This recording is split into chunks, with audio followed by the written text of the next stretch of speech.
ہم بھی آیت لکھ سکتے ہیں۔ اللہ نے وہ جو چیلنج کیا وہ صرف اسی زمانے کے ساتھ خاص نہیں ہے، قیامت تک کے لیے۔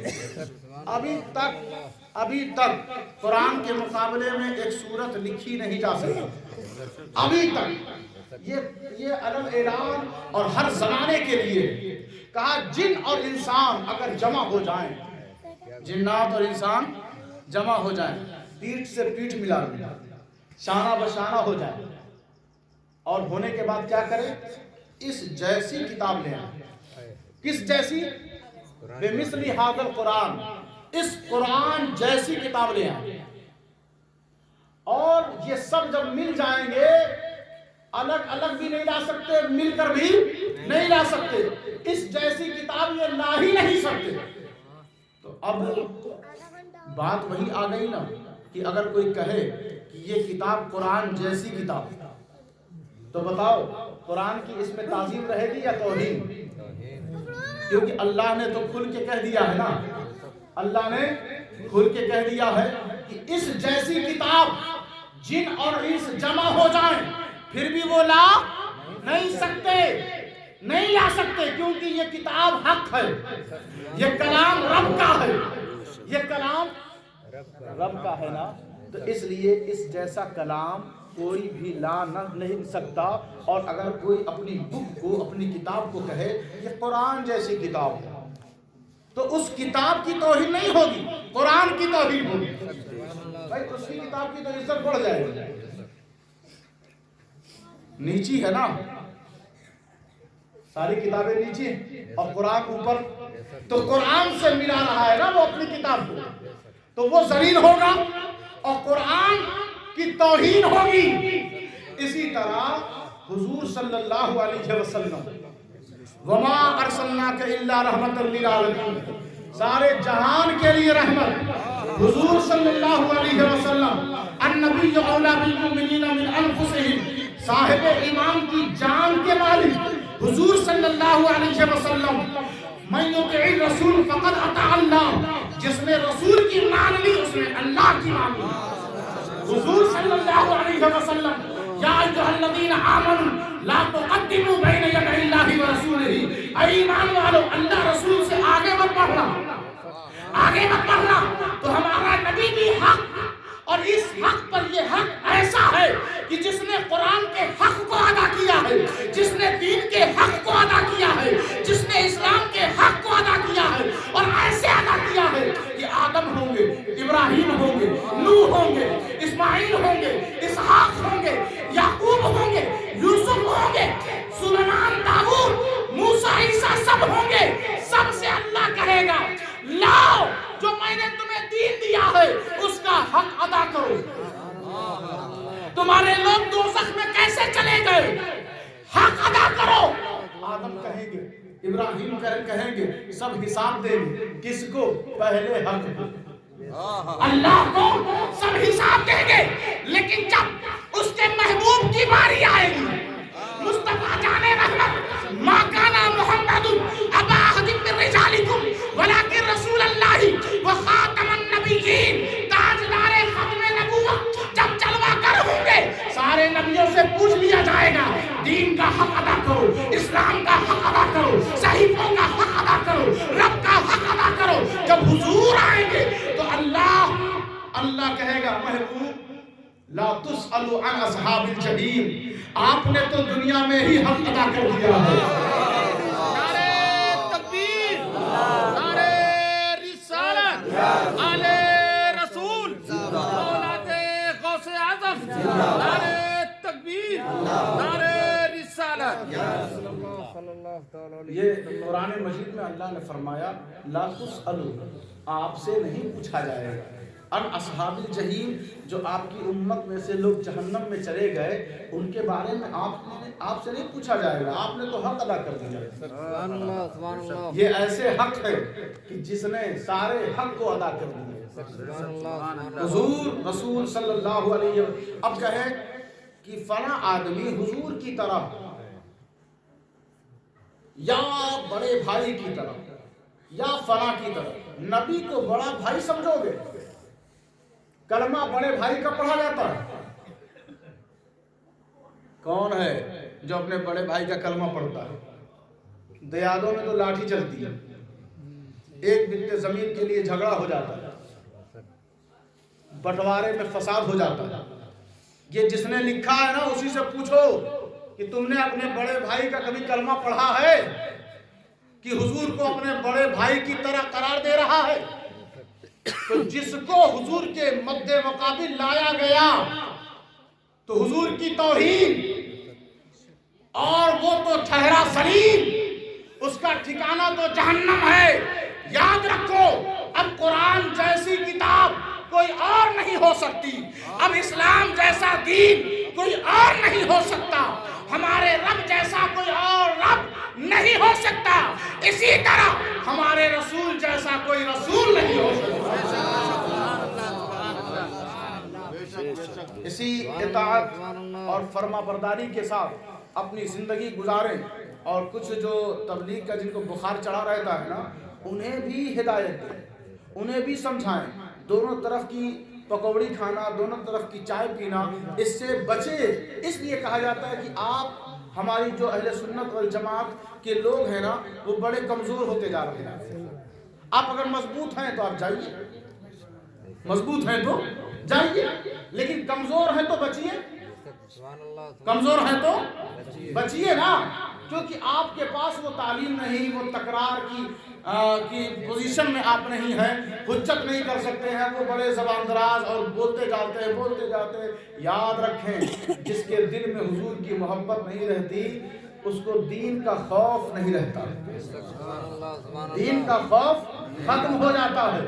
اسی لیے وہ لوگ نڈر رہتے ہیں، کرتے کا بٹن کھول کے نماز پڑھ رہے ہیں، داڑھی سے پانی گر رہا ہے، نماز پڑھ رہے ہیں، ایک آستین کبھی اوپر چڑھی ہے ایک نیچے ہے، نماز پڑھ رہے ہیں، ایک پیجامہ اوپر ہے دوسرا چڑھا ہوا ہے، نماز پڑھ رہے ہیں۔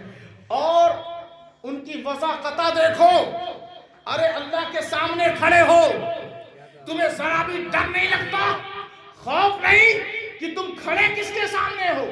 اس کے دل سے پوچھو گے اس کو ڈر کیوں نہیں لگتا، وہ کہے گا کیا کرو گے، اس نے اپنے دل میں مدینے والے کے لیے کچھ رکھا ہی نہیں، کچھ رکھا ہی نہیں۔ جب دل میں حضور کے لیے کچھ ہے ہی نہیں تو چہرے سے خوف کہاں سے ظاہر ہوگا؟ یہی وجہ ہے کہ جگہ جگہ ان کے طرف سے کچھ نہ کچھ سننے کو اور دیکھنے کو مل جاتا ہے۔ یاد رکھیں، مذہب حق اہل سنت والجماعت ہمیشہ، اللہ کے رسول نے فرمایا کہ جو مومن ہوتے ہیں، جو اہل بیت سے محبت کرتے ہیں، ان کی موت مذہب حق اہل سنت والجماعت پر ہوا کرتی ہے۔ تو عزیزوں اور دوستوں، ان حقوق کو ادا کرو، اللہ کے حق کو، قرآن کے حق کو، اسلام کے حق کو اور مصطفیٰ جان رحمت کے حق کو ادا کریں۔ اللہ کے حضور یہ دعا ہے کہ اس محفل کو سجانے کا یہ محفل رسول ہے، لیکن اس کے ثواب اور اس کی برکتوں کو اللہ تبارک و تعالی مرحوم شیر محمد خان صاحب کی روح کو پہنچائے اور ان کی قبر میں وسعت کشادگی عطا فرمائے۔ بے پناہ انہوں نے دین کی خدمت کیا، اللہ تبارک و تعالی ان کے دینی خدمات کو قبول و مقبول فرمائے، ان کی کروٹ میں اپنی برکتیں، رحمتیں اور نور و انوار کی بارشیں نازل فرمائے۔ اور جتنے لوگ یہاں موجود ہیں، کسی سے اگر کبھی کچھ ہو گیا ہو تو دل سے بھی انہیں معاف کر دیں اور ایک دوسرے کو معاف کرنا سیکھیں، ایک دوسرے کو معاف کرنا۔ یہ مستقل ایک ایسا مضمون اور عنوان ہے کہ جو ملت کا درس دیتا ہے۔ قرآن میں اللہ نے جگہ جگہ فرمایا ہے کہ آپسی رشتوں کو بحال کرو، آپسی رشتوں کو بحال کرو۔ رب ایک، دین ایک، کتاب ایک، محبوب ایک، پھر بھی لوگ بٹے ہوئے، پھر بھی لوگ بٹے ہوئے۔ نماز ایک، روزہ ایک، زکوٰۃ ایک، یہ عبادتوں کا نام، حج ایک، سب ایک، پھر بھی لوگ مختلف بٹے ہوئے۔